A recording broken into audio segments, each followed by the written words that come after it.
peacock.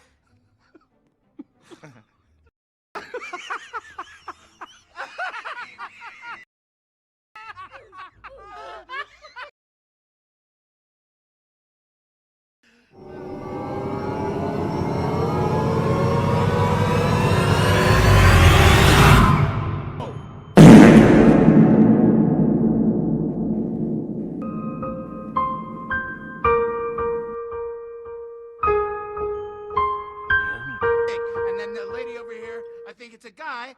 Whoa.